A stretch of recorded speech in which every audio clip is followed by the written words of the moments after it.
Hi, welcome to Madras குடும்பம். இன்று நாம் ஒரு ஆன்மீகம் கோயிலை பற்றி பார்ப்போம். பூரி ஜெகநாதர் கோயில் திருவிழா பற்றி பார்ப்போம்.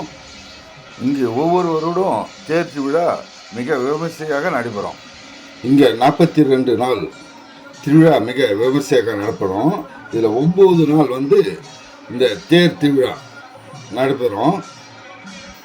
இது ஒடிசா மாநிலம் பூரி கடற்கரை பகுதியில் இக்கோயிலில் அமைஞ்சிருக்கு.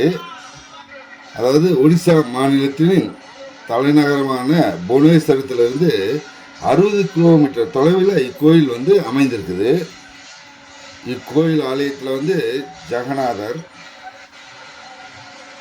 தேவி சுபத்ரா மற்றும் பாலபத்ரர் ஆகிய மூவரும் ஒரே கருவறையில் மூலவராக காட்சி அளிக்கிறார்.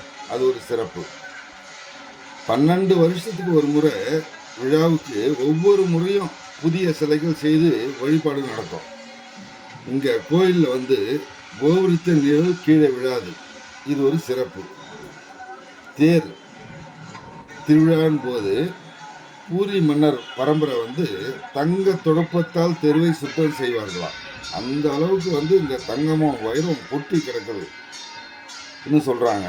இந்த கோயில் கருவூல அறையில் ஜெகநாதருக்கு அலங்காரம் செய்யும் ஆபரணங்கள் மற்றும் பக்தர்கள் செலுத்தும் தங்கம் வைர நகைகள் எல்லாம் இன்று வரைக்கும் நன்றாக பாதுகாத்து வராங்க.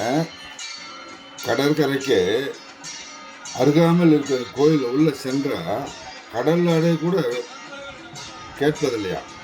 அது ஒரு விசேஷம். விஷ்ணு பகவான் காலையில் ராமேஸ்வரம் சென்று விடுவாராம். மதியம் சாப்பாட்டுக்கு இங்கே வருவதாக ஐதீகம். இங்கு மதிய விருந்து தடபலாக நடக்கும். இங்கே சாப்பாட்டில் ஒரு விசேஷம் என்னன்னா, எவ்வளவு சாப்பாடு செய்தாலும் துளி அளவு கூட வீணாகாதான், மீறாதான், எல்லாருக்கும் சரியாக போகுமா. உணவு சமைக்கும்போது ஒன்றன் மேல் ஒன்றாக 7 பாத்திரங்கள் அடுக்குவாங்களாம். அப்போது முதல்ல கீழே இருக்கிற பார்க்குறது தான் வேணும். அது இல்லாமல் இந்த கோயிலின் அதிசயம் முதல்ல மேலே இருந்து தான் வெந்து வரும். அப்போ மேலே இறக்கிட்டு பரிமாறதுமே அடுத்து இறக்குவாங்க. இது ஒரு அதிசயமாக இந்த கோயிலில் கருதப்படுது. இங்கே 3 தேர்கள் 9 நாட்கள் நடைபெறும். ஆடி மாதம் 2ஆம் வாரம் தொடங்கும். 16 சக்கரங்களை கொண்டது இந்த தேர்.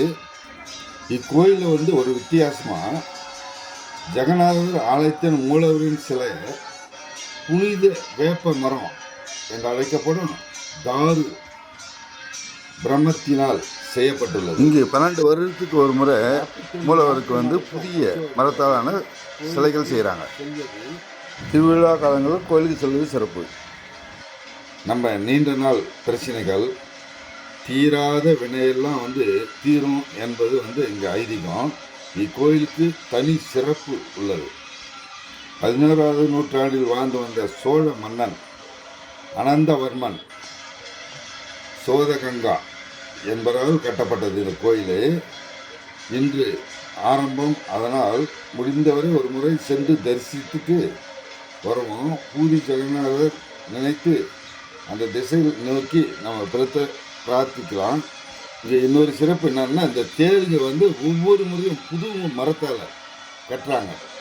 புது மரத்தால் ஒவ்வொரு வருடமும் ஒவ்வொரு முறையும் புது மரத்தால் செய்கிறாங்க. அதே மாதிரி இந்த மேலே இருக்கிற இந்த சுதர்சன சக்கரம் இந்த பூரி நகரில் நீங்கள் எங்கிருந்து பார்த்தாலும் உங்களை பார்க்குற மாதிரி இருக்கும். இந்த கோயில் கொடிமரம் கொடி காற்று எந்த திசைக்கு அடிக்குதோ அதற்கு எதிர் திசையில் தான் பறக்கும். அது ஒரு தனி சிறப்பு. இந்த கோயில் மேலே விமானங்கள் பறக்கிறதில்ல, அதே போல் பறவைகளும் பறக்கிறதில்ல. அதே போல் இந்த புறாவெல்லாம் போய் கூடு கட்டுவேன், அந்த மாதிரி எந்த ஒரு பறவையும் இங்கே போய் கூடு கட்டுறதில்லை. இக்கோயிலில் தேரில் பாலபத்ரர், ஜெகநாதர், சுபத்ரை 3 பேருக்கும் தனித்தனி தேர், 3 தேர் ஊர்வலம் வரும். அந்த 3 தேர் இது 9 நாள் இந்த தேர் வந்து சுற்றி வரும். அதே மாதிரி 173 அடி உயரத்தில் இருக்கும் இந்த கொடிமரத்தை வந்து காலையில் வருஷம் ஃபுல்லாக முழுக்க தினம் காலையில் 4 மணிக்கு ஏற்றி விட்டுருவாங்க. அதே மாதிரி இரவு 10 மணிக்கு தான் இதை வந்து இந்த கொடியை இறக்குவாங்க. இதை ஒரு சமுதாயமாக செஞ்சுட்டு வராங்க. ஒவ்வொரு நாளும் விடாமல் வருடம் முழுவதும் இந்த கொடியேற்றல் நடக்குது. இந்த தேரை வந்து நிறைய பேர் சேர்ந்து இப்போ வடம் பண்ணுறாங்க. நிறைய பேர் வந்து இதை வந்து தயாரிக்கிறாங்க. அதே போல் இந்த வந்து பூரி நகரில் வந்து உச்சக்கட்ட பாதுகாப்பு வந்து ஏற்பாடுகள் வந்து செஞ்சிட்ருக்காங்க. இங்கே இந்தியாவிலிருந்து மட்டும் இல்லாமல் வெளிநாட்டில் இருந்தும் நிறைய பேர் இங்கே வராங்க. இங்கே வந்து மக்கள் எல்லாம் வந்து டெய்லி வந்து பஜனைகளை பாடி மகிழ்கிறாங்க.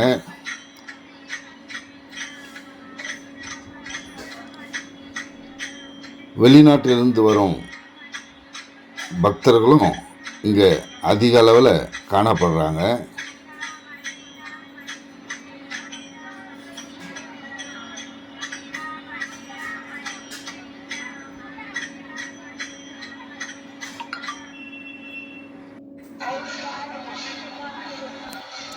இந்த தேர் வந்து தயாரானதுமே முதல்ல ஒரு முறை வெள்ளோட்டம் பார்ப்பாங்க.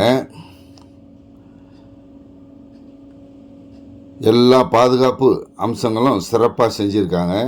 அதே போல் இங்கே வந்து அவசர சிகிச்சைக்காக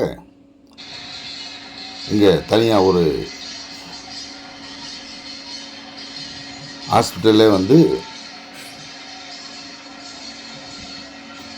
தற்காலிகமாக இயக்கப்படுறாங்க. வணக்கம், வாழ்க வளமுடன். உங்கள் பக்தர்கள்லாம் வந்து கூடி மகிழ்ச்சியாக சந்தோஷமாக கொண்டாடுறாங்க. ஒரு முறை சென்று